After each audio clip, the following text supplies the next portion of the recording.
يا ربي صل على المختار طه البشير واغفر لنا كل زله وامحنا في النظير يا ربي صل على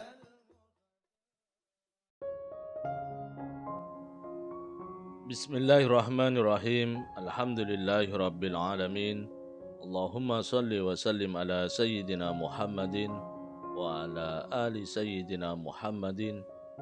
Miftahi babi rahmatillah adada ma fi ilmillah. Salatan wa salaman daimaini bidawami mulkillah. Assalamualaikum warahmatullahi wabarakatuh. Sahabat online yang dirahmati Allah, alhamdulillah kita bisa berjumpa kembali. Mudah-mudahan kita senantiasa diberikan kesehatan, umur panjang fi taatillah, juga senantiasa mendapatkan taufik dan hidayah dari Allah Subhanahu wa taala. Pada pertemuan kita kali ini, mari kita ngaji bareng Habibana Novel bin Muhammad Al-Idrus, yaitu belajar tentang jati diri. Belajar jati diri. Ya, belajar jati diri. Kullu mauludin yuladu 'alal fitrah. Atau kama qala sallallahu alaihi wa alihi wa sahbihi wasallam. Semua yang lahir itu terlahirkan alal fitrah. Al-fitrah itu cetakan asli, cetakan yang asli. Semua yang terlahir masih seperti cetakan aslinya. Enggak punya dosa, enggak punya salah, bersih, suci. Enggak ada kotoran. Nah, itulah jati diri kita semua. Ya, jati diri kita semua. Jadi tidak ada kalimat anak haram, enggak ada. Yang ada perbuatan orang tuanya yang haram. Anaknya enggak pernah haram. Enggak ada kalimat ini anak najis. Mungkin yang najis perbuatan orang tuanya. Tapi anaknya enggak pernah najis. Ini anak, ini anak, ini anak. Semua anak itu lahir dalam keadaan suci. Fitrahnya, enggak punya dosa, enggak punya salah.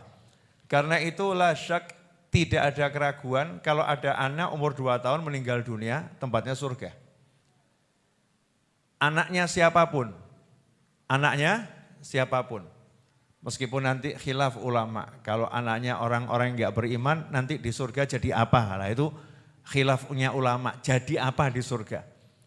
Apakah jadi pelayannya orang-orang yang beriman? Saya mau nanya, jenengan di surga jadi pelayan mau atau enggak mau?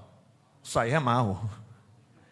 Nah udah jelas dapat jaminan jadi pelayan di surga kan ya tetap di surga. Seperti orang ditanya, gimana kamu jadi orang kepercayaan raja bagian dapur? Seneng dia, saya tinggal di istana. Nah anak yang meninggal masih kecil belum baligh, tidak ada keraguan tempatnya di surga. Kenapa seperti itu? Karena bersih, enggak punya kotoran, enggak punya dosa, masih alal fitrah, cetakan aslinya, bersih. Perjalanan waktu, orang tuanya yang menodai kesucian anak tersebut karena 2 hal.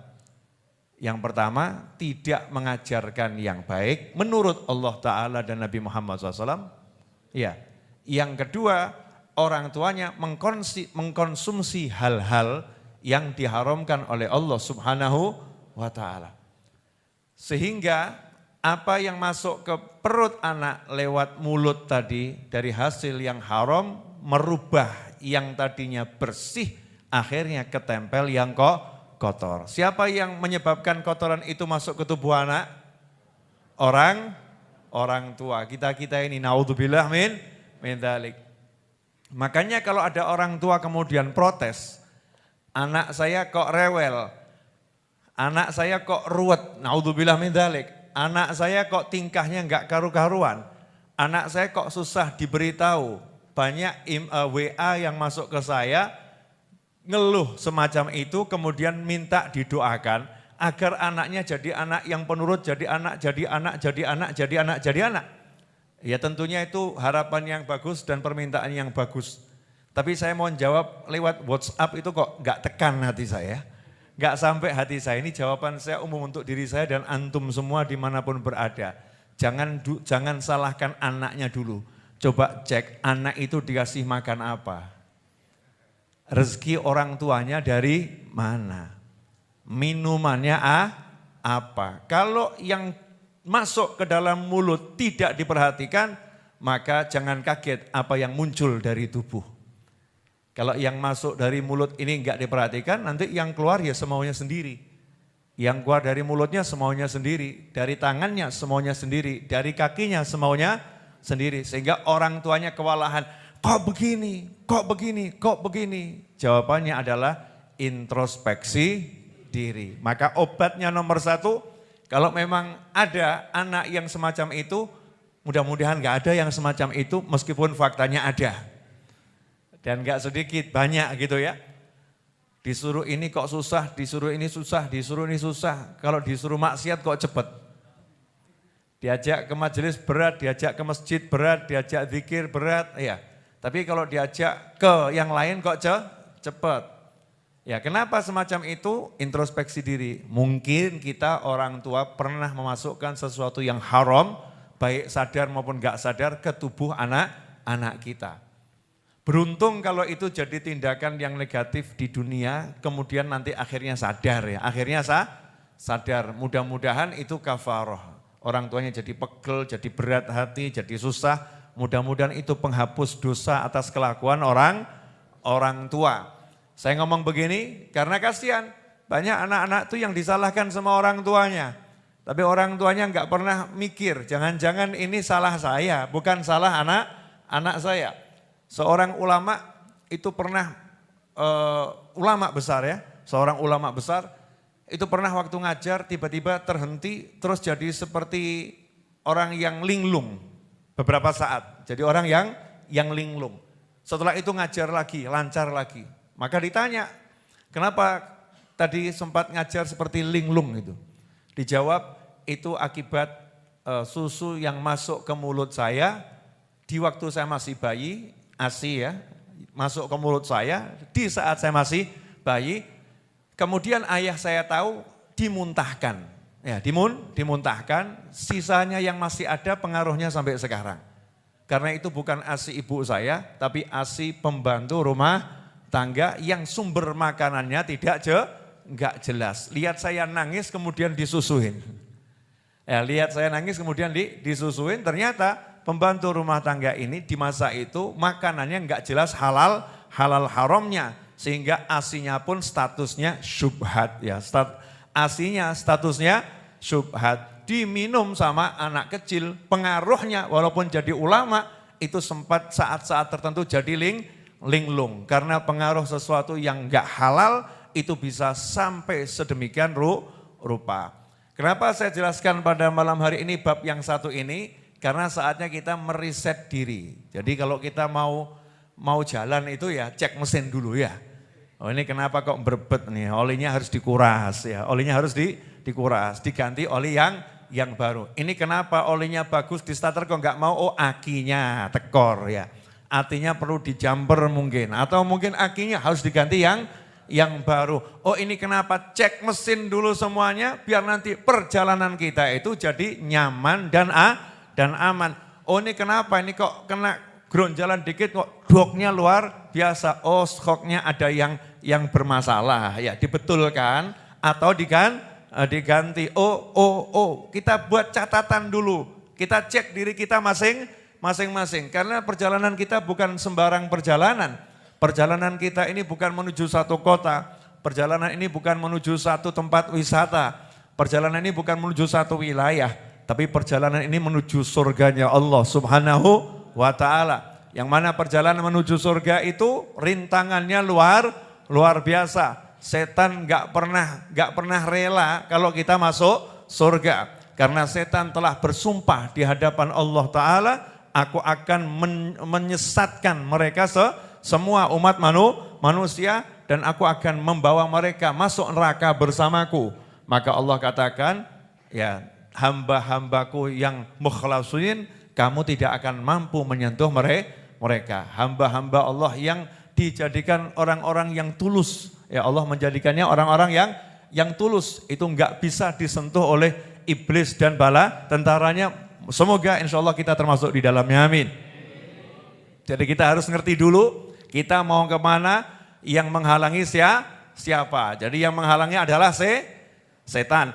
Maka kalau ibu mau sholat 5 waktu kok suaminya menghalangi, berarti suaminya ngawur.